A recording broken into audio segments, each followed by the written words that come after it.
तो हेलो मेरे free Fyers and PUBG lovers, कैसे हो आप सभी लोग? कमेंट करके बताइएगा।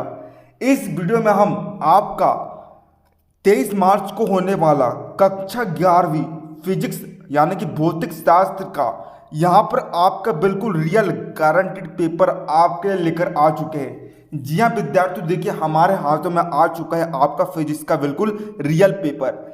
एहे, रहा नहीं जाता, तड़प ही ऐसी है ना। जैसे कि हमने आपका इंग्लिश में रियल पेपर बताया था ना, उसमें आपने भौकाल मचा कर आए थे। इसी प्रकार देखिए हमारे हाथों में यहाँ पर जो है फिजिक्स का बिल्कुल 110% रियल पेपर आ चुका है। आप यहाँ पर देख सकते हैं प्रॉपर आपको जो है कोड यहाँ पर दिया गया है। देखिए विद्यार्थियों, आपको जो है यहाँ पर सेट से कोई मतलब नहीं रखना है, ना ही आपको सेंटर कोड से मतलब रखना है। क्योंकि विद्यार्थियों देखिए आपके जो सभी सेट है, आपके 6 सेट बने हैं ए से लेकर AMRP डिजिटल पेश करते हैं grow a girl scholarship programme MP CBSE और CG बोर्ड के स्टूडेंट्स के लिए। कक्षा 10वीं से 12वीं के स्टूडेंट्स कर सकते हैं आवेदन। स्कॉलरशिप टेस्ट में पूछे जाएंगे जनरल नॉलेज और सब्जेक्टिव क्वेश्चन। टेस्ट पास करें और पाइए आपकी पढ़ाई के लिए 5,000 रुपए की स्कॉलरशिप फॉर्म का लिंक डिस्क्रिप्शन में है। फॉर्म को भरकर सबमिट लेकर F तक सभी सेटों में जो है आपके लगभग 60 से 70% जो क्वेश्चन है कॉमन रहेंगे। सिर्फ आपके जो है ऑब्जेक्टिव यहाँ पर थोड़े बहुत चेंज हो सकते हैं, लेकिन हम आपकी पूरी कोशिश करेंगे आपके लिए पूरे सेट प्रोवाइड कराने का, रियल सेट प्रोवाइड कराने का। अभी मजा आएगा ना भिड़ो। लेकिन जब तक सेट आपके नहीं आते हैं तब तक आपको इन्हीं सेट की आपको तैयारी करनी है। बिल्कुल आपके जो है पूरे अंदर के क्वेश्चन इससे ही फंसने वाले हैं। थोड़े बहुत ऑब्जेक्टिव क्वेश्चन यहाँ पर चेंज हो सकते हैं। देखिए यहाँ पर यह हमारा पेज नंबर 1 है। टोटल विद्यार्थी देख लीजिए यहाँ पर जो है आपके 10 क्वेश्चन है, 70 नंबर का पेपर है और 19 क्वेश्चन यहाँ पर रहने वाले। तो देखिए ये आपका पेज नंबर 1। इसके बाद हम देखते हैं यहाँ पर आपका पेज नंबर 2। ये देखिए ये आपका पेज नंबर 2 है। बिल्कुल विद्यार्थियों आपको इसका फुल सॉल्यूशन देखने को मिलने वाला है। इस तरीके से हमने आपका सॉल्यूशन कराया है। ये आपका पेज नंबर 3। इसके बाद आपका यहाँ पर हम देख लेते हैं आपका पेज नंबर 4, ये पेज नंबर 5। इसके बाद चलिए बढ़ते हैं हम यहाँ पर आपका पेज नंबर 6। देखिए इंग्लिश मीडियम और हिंदी मीडियम दोनों में है। यहाँ पर जो है इस बात से यहाँ पर इस पेपर के बिल्कुल रियल होने की पुष्टि हो जाती है। यह पेज नंबर 7। इसके बाद हम बढ़ते हैं यहाँ पर आपका ये पेज नंबर 8, ये पेज नंबर 9 हो गया, ठीक है। इसके बाद विद्यार्थियों देखिए आपका पेज नंबर 10। तो देखिए विद्यार्थियों कुल आपके 19 क्वेश्चन यहाँ पर है। पूरा बिल्कुल सॉल्यूशन आपको मिलने वाला है। तो आप परीक्षा में गर्दा और भोकाल मचाकर आने वाले हो। तो विद्यार्थियों आप इस वीडियो के लिए लाइक का बटन जरूर से दबा दीजिएगा। साथ ही चैनल पर नए हो तो चैनल को सब्सक्राइब करके बेल नोटिफिकेशन ऑन कर लीजिएगा, ताकि हम जैसे ही कोई नया वीडियो अपलोड करेंगे आपको उसका तुरंत नोटिफिकेशन मिल जाएगा।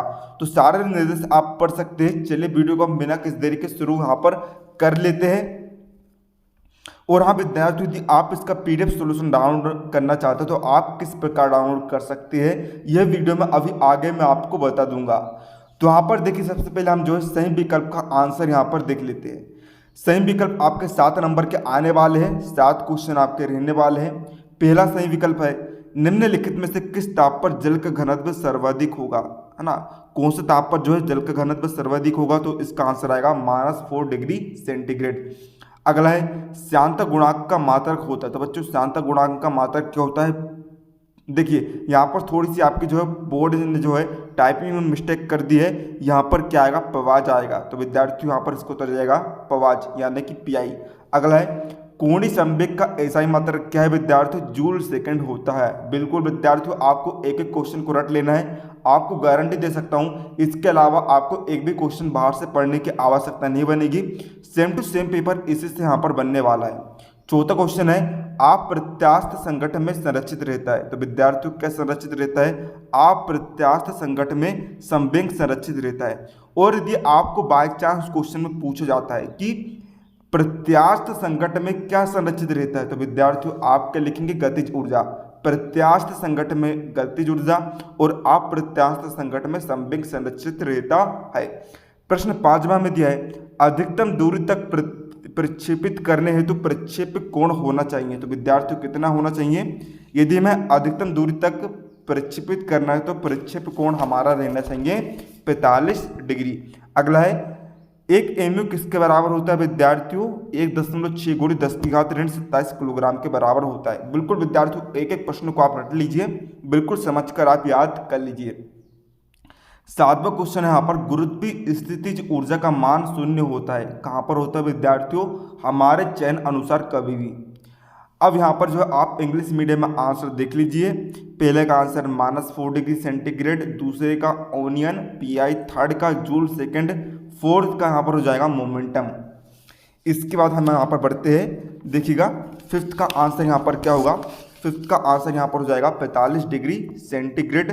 सिक्स का आंसर हो जाएगा 1.6 × 10⁻27 kg। 7 का आंसर हो जाएगा anywhere as per our choice. अब यहाँ पर हम बढ़ जाते हैं, रिक्त स्थानों की पूर्ति करना है आपको। पहला आपको दिया है बल का बीमीय सूत्र लिखिए। जी हाँ विद्यार्थियों, यही क्वेश्चन आपको परीक्षा में देखने को मिलने वाला है। बल का बीमीय सूत्र विद्यार्थियों कितना होता है? mLT की घात ऋण 2। अगला है घर्षण द्वारा किए गए कार्य। घर्षण द्वारा किए गए कार्य विद्यार्थियों कैसा होता है? ऋणात्मक होता है। अगला है घूर्णन गति एवं स्थानांतरण गति के संयोजन को हम क्या कहते हैं विद्यार्थियों? लोटनी गति कहते हैं। जब इन दोनों गतियों को संयोजन होता है तो हम उसे लोटनी गति कहते हैं। अगला है तुल्यकालिक उपग्रह का आवर्तकाल विद्यार्थियों कितना होता है? 24 घंटे होता है। अगला है प्रतिबल कैसी राशि है? अदिश राशि है।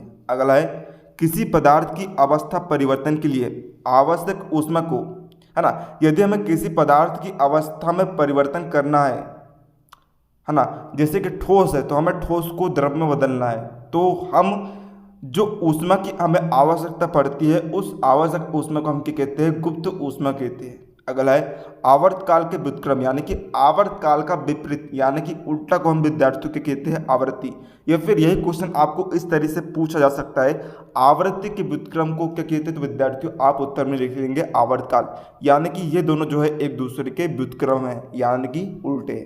फिल इन द ब्लैंक्स का आंसर आप देख लीजिए। पहले का आंसर आएगा mLT की पावर -2। इसके बाद सेकंड का आंसर यहाँ पर आएगा नेगेटिव। थर्ड का आंसर आएगा रोलिंग। फोर्थ का आंसर आएगा 24 आवर्स। फिफ्थ का आंसर आ जाएगा स्केलर। सिक्स्थ का आंसर आएगा लेटेंट हीट। इसके बाद यहाँ पर सेवंथ का आंसर आ जाएगा फ्रीक्वेंसी। अब प्रश्न 3 में आपको सही जोड़ी का मिलान करना है। 7 नंबर का क्वेश्चन है, तो पहला हम देख लेते हैं सेकंड लोलक का आवर्तकाल। तो विद्यार्थियों सेकंड लोलक का आवर्तकाल कितना होता है? 2 सेकंड होता है। दूसरा जल का क्वथनांक कितना होता है विद्यार्थियों? 376 केल्विन होता है। अगला है हाइड्रोलिक मशीन की मात्रा क्या होता है विद्यार्थियों? पास्कल होता है। अगला है ध्रुवीय उपग्रह की पृथ्वी की सतह से ऊंचाई कितनी होती है विद्यार्थियों? 500 से 800 किलोमीटर होती है। अगला है विद्युत धारा का मात्रक क्या होता है विद्यार्थियों? एम्पियर होता है। कार्य करने की दर को हम क्या कहते हैं? शक्ति कहते हैं। जड़त्व आघूर्ण का एसआई मात्रक क्या होता है? किलोग्राम मीटर स्क्वायर होता है। इसी तरह इंग्लिश मीडियम वाले यहाँ पर आंसर देख लीजिए। पहले की सही जोड़ी 4th नंबर से, सेकंड की 5th नंबर से, थर्ड की 6th नंबर से मिलाएंगे, 4th की 7th नंबर से मिलाएंगे, 5th की 2nd नंबर से मिला देंगे। विद्यार्थियों यदि आप इसका PDF सॉल्यूशन डाउनलोड करना चाहते हो तो इसके लिए आप हमारे टेलीग्राम चैनल को ज्वाइन कर लीजिए, जिसका लिंक आपको इस वीडियो के डिस्क्रिप्शन बॉक्स में देखने को मिल जाएगा। वहाँ पर PDF की लिंक प्रोवाइड करा दी गई है। 6वीं की सही जोड़ी मिलाएंगे 3रे नंबर से, 7th की सही जोड़ी मिला देंगे 1ले नंबर से। चले बढ़ते हैं अब हम यहाँ पर एक शब्द या फिर एक वाक्य में उत्तर की तरफ। पहला क्वेश्चन है यहाँ पर आपेक्षिक त्रुटि क्या है? तो देखिए विद्यार्थियों आपेक्षिक त्रुटि किसे कहते हैं? मापन की माध्य निरपेक्ष त्रुटि और उस भौतिक राशि के माध्य मान के अनुपात को आपेक्षिक त्रुटि कहते हैं। दूसरा है द्विविमीय संघट किसे कहते हैं? तो सिंपल से विद्यार्थियों यहाँ पर है, इसके जो नाम है इसमें ही अर्थ छुपा है। द्विविमीय यानी कि दो विमा, यानी कि दो विमाओं में होने वाले संघट को द्विविमीय संघट कहते हैं। तीसरा है वह बिंदु, ऐसा बिंदु जिसके परितः यानी कि जिसके पास में किसी पिंड यानी कि वस्तु, वह बिंदु जिसके पास में किसी वस्तु का कुल गुरुत्वीय बल आघूर्ण शून्य हो। गुरुत्वीय बल आघूर्ण शून्य हो विद्यार्थियों के कहलाता है द्रव्यमान, यहाँ पर कहलाता है। अगला है प्रतिबल का मात्रक विद्यार्थियों कितना होता है? न्यूटन प्रति मीटर स्क्वायर होता है। अगला है मोलर विशिष्ट ऊष्माधारिता का एसआई मात्रक कितना होता है? जूल प्रति मोल केल्विन होता है। अगला है कार्नो इंजन की दक्षता का सूत्र लिखिए। तो कार्नो इंजन की दक्षता का सूत्र विद्यार्थियों कितना होता है? 1-Q2/Q1, या फिर हम इसे लिख सकते हैं 1-T2/T1। आखिरी है आवर्ती गति किसे कहते हैं? तो देखिए, आवर्ती यानी कि फ्रिक्वेंसी, यानी कि बार बार रिपीटेशन होना, बार बार दोहराव होना। तो समझते हैं, यदि कोई वस्तु एक समय के बाद एक निश्चित मार्ग पर बार बार गति दोहराती है तो हम उसे आवर्ती गति कहते हैं। तो विद्यार्थियों देखिए, आवर्ती गति का उदाहरण क्या है? पेंडुलम। आपने पेंडुलम का देखा होगा। पेंडुलम जो है विद्यार्थियों, है ना, पेंडुलम इस टाइप का होता है। नीचे जो है यहाँ पर वस्तु लटकी रहती है। अब जो वस्तु है, तो यह जो है क्या है विद्यार्थियों? वस्तु है। अब वह जो है इधर इधर इधर ऐसे ऐसे करके घूमती है, यानी कि जो विद्यार्थियों जो वस्तु है, मार्ग तो समान है, मार्ग समान है, और वहीं वहीं पर जो है अपनी गति को दोहरा रही है। इसी टाइप की गति को विद्यार्थियों हम क्या कहते हैं? आवर्ती गति कहते हैं। इस आपके डेफिनेशन को आप समझ सकते हैं। इंग्लिश मीडियम वाले छात्र यहाँ पर इसका सारे आंसर को देख लीजिए। अब देखिएगा, पहला जो आंसर है विद्यार्थी, यहाँ पर थोड़ी सी मिस्टेक हो गई थी। पहले का आंसर जो है ये वाला होगा, इतना यहाँ तक, ठीक है। और सेकंड का आंसर जो है विद्यार्थियों ये हो जाएगा। हमने जो है उल्टा पुल्टा करके लिख दिया था मिस्टेक से। बाकी सारे आंसर यहाँ पर आप देख लीजिए। अब चलिए विद्यार्थियों, अब हम यहाँ पर जो है प्रश्न 5 से यहाँ पर आंसरों को देखेंगे, समझेंगे। तो सबसे पहले आप जो है क्वेश्चन को एक तरफ से देख लीजिए, फिर हम इनका आंसर आपको दिखाने वाले हैं। यह आपका प्रश्न 5वें का अथवा, यह प्रश्न 6वें का अथवा, यह प्रश्न 7 का अथवा, प्रश्न 8 का अथवा, प्रश्न 9 का अथवा। इसके बाद आपका यहाँ पर यह आपका प्रश्न 10 और यह 10 का अथवा। चलिए सारे आंसर को हम पहले एक तरफ से देख लेते हैं, प्रश्न 10 तक के, फिर आगे आपको दिखाऊंगा। तो देखिएगा विद्यार्थियों, यहाँ पर आपका प्रश्न 5वां क्या था? किन्हीं दो मूल राशियाँ एवं इनके मात्रक लिखिए। तो विद्यार्थियों यहाँ पर हमें जो है मूल राशि और उनके मात्रक लिखना है। तो पहली मूल राशि का नाम है लंबाई। इसका मात्रक क्या होता है विद्यार्थियों? मीटर होता है। इसे हम एम से प्रदर्शित करते हैं। दूसरा है द्रव्यमान। द्रव्यमान का मात्रक होगा किलोग्राम। इसे हम जो है केजी से प्रदर्शित करते हैं। बड़ा ही सिंपल क्वेश्चन है ना। अगला है यहाँ पर बीमीय विश्लेषण की सीमाएं बताइए। तो समझते हैं हम बीमीय विश्लेषण की सीमाएं। पहला है, देखिए, यदि सूत्र में कोई बीमाहीन नियतांक आता है तो उसका मान इस विधि से ज्ञात नहीं किया जा सकता। बीमाहीन नियतांक यानी कि जिसकी कोई बीमा ही ना हो, उसका मान हम इस विधि से ज्ञात नहीं कर सकते। दूसरा है, बीमीय विश्लेषण विधि से ऐसे सूत्र को हम स्थापित नहीं कर सकते हैं जिसमें एक से अधिक राशियों का योग या अंतर होता है ना।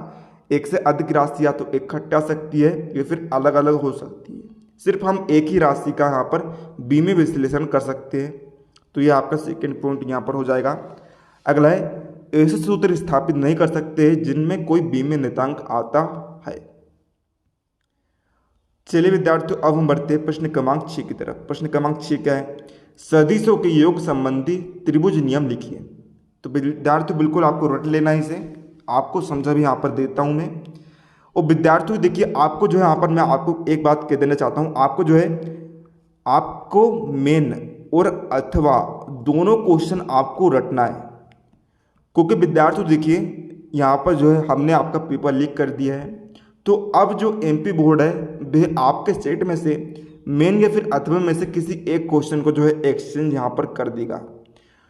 तो यदि आप दोनों क्वेश्चन को आप तैयार कर लेते हो तो विद्यार्थियों आपको जो है कहीं भी भटकने की जरूरत नहीं पड़ेगी। आप किसी न किसी एक क्वेश्चन को तो आप आंसर देकर आ ही जाओगे और आपको पूरे में से पूरे नंबर मिल जाएंगे। तो देखिए विद्यार्थियों, प्रश्न 6वां है ना। तो समझते हम सदिशों के योग संबंधी त्रिभुजों का नियम। आपको जो मेन और अथवा दोनों को आपको समझ लेना है, बिल्कुल आपको रट लेना है। इसके अलावा आपको कुछ भी पढ़ने की आवश्यकता नहीं होगी। तो समझते हैं, यदि दो सदिश परिमाण व दिशा में एक ही त्रिभुज की दो संलग्न भुजाओं द्वारा एक क्रम में प्रदर्शित किया जा सकते हैं।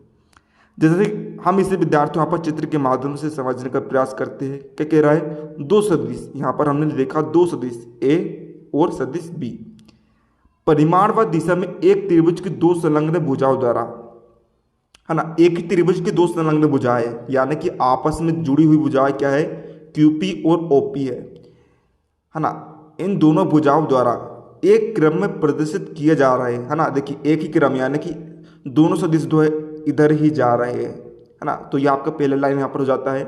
तो उनका परिणामी सदिश, तो उनका परिणामी सदिश विद्यार्थियों क्या होगा, परिणामी सदिश होगा आर। आर जो है सदिश ए धन सदिश बी को जोड़कर बना है। तो इनको जो परिणामी सदिश है आर का परिमार्थ तथा दिशा में त्रिभुज की तीसरी भुजा द्वारा, त्रिभुज की तीसरी भुजा क्या है ये, इसके द्वारा विपरीत क्रम में, इन दोनों का विपरीत क्रम क्या होगा, ये होगा, इसमें प्रदर्शित किया जा सकता है। बड़ा ही सिंपल है विद्यार्थियों। आपको जो है यहाँ पर आपको डेफिनेशन भी लिखनी है और आपको डायग्राम भी यहाँ पर बनाना है। यदि आपको समझ में नहीं आता तो विद्यार्थियों आप जो है वीडियो को फिर से प्ले करके आप देख सकते हैं, जो क्वेश्चन आपको समझ में नहीं आता है इससे बड़ी तरीके से आप समझ सकते हैं। चलिए विद्यार्थियों अब हम प्रश्न 6वें का अथवा वाला यहाँ पर समझते हैं। प्रश्न 6वें का अथवा क्या है, कोणीय वेग किसे कहते हैं, इसका सूत्र लिखिए। तो समझते हैं कोणीय वेग, वृत्तीय गति में, यानी कि ऐसी गति जो वृत्तीय होती है, यानी कि वृत्त इस टाइप का होता है, इसके अंदर में जो कण की गति होती है वे जो है गोल गोल घूमता है। इस गति में समय के साथ कोणीय विस्थापन की दर को, समय के साथ कोणीय विस्थापन की दर को हम कोणीय वेग कहते हैं। इसे हम ओमेगा से दर्शाते हैं, ओमेगा यानी कि इस टाइप में हम इसे ओमेगा से दर्शाते हैं। अब इसका हम सूत्र लिख देते हैं, ओमेगा बराबर कोणीय विस्थापन बटे समयांतराल। सूत्र बच्चों आप याद कर लेंगे तो आपको परिभाषा इजीली बन जाएगी। सूत्र क्या है, ओमेगा बराबर कोणीय विस्थापन बटे समयांतराल।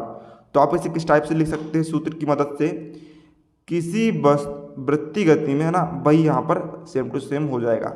अगला है प्रश्न 7वां, ऊर्जा संरक्षण का नियम लिखिए। नाम से ही स्पष्ट है, ऊर्जा संरक्षण यानी कि ऊर्जा को संरक्षित करना। तो इस नियम के अनुसार ऊर्जा ना तो उत्पन्न कर सकते हैं, यानी कि हम ऊर्जा को ना तो बना सकते हैं ना ही नष्ट कर सकते हैं, केवल उसका रूपांतरण होता है, यानी कि जो ऊर्जा है एक वस्तु से दूसरे वस्तु में स्थानांतरण उसका होता है। इस प्रकार ब्रह्मांड में संपूर्ण ऊर्जा का कुल योग जो है नियत रहता है, यानी कि एक समान रहता है ना। ना तो हम ऊर्जा को उत्पन्न कर सकते हैं ना ही नष्ट कर सकते, वे जो है हमेशा संरक्षित रहती है। अब प्रश्न 7वां का अथवा में दिया है कार्य ऊर्जा प्रमेय लिखिए। तो समझते हैं हम कार्य ऊर्जा प्रमेय। किसी गतिमान वस्तु, यानी कि ऐसी वस्तु जो गति कर रही है, गति करने वाली वस्तु पर यदि हम बल लगाते हैं तो जो बल लगाने पर जो कार्य होता है उसकी गतिज ऊर्जा में परिवर्तन के बराबर होता है ना। हमने किसी गति करने वाली वस्तु पर बल लगाया, जैसे कि जो साइकिल है, साइकिल कर रही गति कर रही है, दौड़ रही है, तो यदि हम उस पर बल लगाएंगे तो बल लगाने पर जो उसमें कार्य होगा, कार्य क्या होगा, साइकिल जो है आगे बढ़ेगी। तो साइकिल जब आगे बढ़ी तो उसमें जो गतिज ऊर्जा में परिवर्तन के बराबर हो जाएगा। अगला यहाँ पर दिया है प्रश्न 8वां आपको, कोणीय संवेग संरक्षण का नियम लिखिए। तो समझते हैं हम कोणीय संवेग संरक्षण का नियम क्या कहता है। किसी घूमते हुए पिंड या निकाय पर, है ना, कोई जो पिंड है या फिर वस्तु है वह घूम रहा है, यदि हम उस पर कोई बाह्य आगुण कार्य ना कर रहा हो तो उसका जो कोणीय संवेग है नियत रहता है ना। नाम से स्पष्ट है, कोणीय संवेग का संरक्षण होना, उसका क्या होता है, कोणीय संवेग जो है नियत रहता है, एक समान रहता है, यदि उस पर कोई बाह्य आगुण कार्य ना कर रहा हो। तो समझ लीजिए, यदि r बराबर 0 तो l बराबर 0, है ना। r यानी कि क्या है, बल आगुण है, बल आगुण क्या है, कार्य नहीं कर रहा है, मतलब कि 0 है, तो उसका कोणीय संवेग नियत रहता है, यानी कि कोणीय संवेग भी जो है, कोणीय संवेग l भी 0 रहेगा। हम जानते हैं कि कोणीय संवेग में परिवर्तन की दर आरोपित बाह्य आगुण के बराबर होती है, यानी कि r = dl/dt। कोणीय संवेग में परिवर्तन की दर, कोणीय संवेग क्या है, l, परिवर्तन यानी कि d, कोणीय संवेग l में परिवर्तन d की जो दर है, दर यानी कि dt,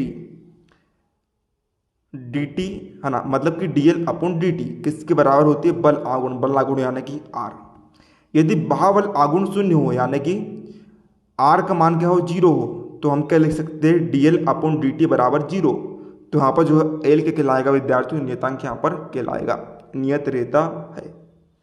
अब प्रश्न 8वां का अथवा हमें दिया है, किसी पिंड का जड़त्व आघूर्ण किन किन कारणों पर निर्भर करता है।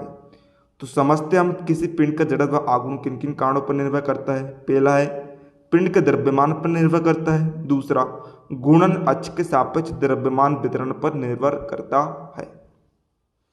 प्रश्न 9वां में दिया है, गुरुत्वाकर्षण का सार्वत्रिक नियम लिखिए। तो समझते हैं गुरुत्वाकर्षण का सार्वत्रिक नियम क्या कहता है। देखिए, ब्रह्मांड में पूरी दुनिया में स्थित किन्हीं भी दो पिंड यानी कि दो वस्तुओं के बीच लगने वाला आकर्षण बल उनके यानी कि पिंडों के द्रव्यमानों के गुणनफल के अनुक्रमानुपाती व उनके बीच की दूरी के वर्ग के व्युत्क्रमानुपाती होता है। यानी कि समझिएगा, दो पिंड यानी कि जो दो वस्तुएं होती है, देखिए दो वस्तु है उनके बीच में विद्यार्थियों क्या लगता है, आकर्षण बल लगता है। आकर्षण जो बल होता है ना, उन दोनों वस्तु को आपस में खींच कर रखता है। तो जो आकर्षण बल होता है वे द्रव्यमानों के गुणनफल, उन जो दो वस्तु होती है उनके द्रव्यमान के गुणनफल के अनुक्रमानुपाती और उनके जो बीच की दूरी होती है, दोनों वस्तु के बीच की दूरी क्या है विद्यार्थियों, आर है, के वर्ग के व्युत्क्रमानुपाती होता है।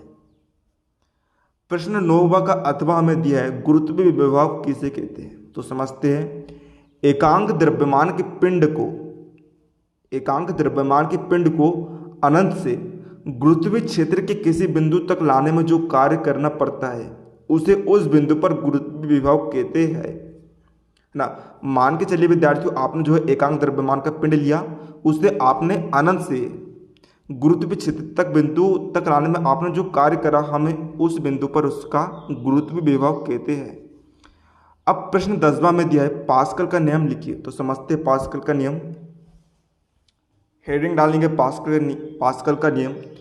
यदि कोई द्रव्य संतुलन में है, द्रव्य यानी कि जो फ्लो बहता है, द्रव्य यानी कि जो तरल हो, तरल यानी कि पानी, दूध, है ना, ये सब हम द्रव्य में कहते हैं।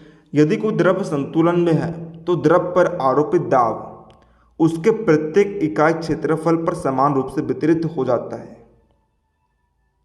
यानी कि जो द्रव है उस पर संतुलन है, संतुलन अवस्था में है, यदि हम उस पर कोई दाब लगाते हैं, हमने दाब लगाया P1, तो उसके प्रत्येक इकाई क्षेत्रफल पर समान रूप से वितरित हो जाता है।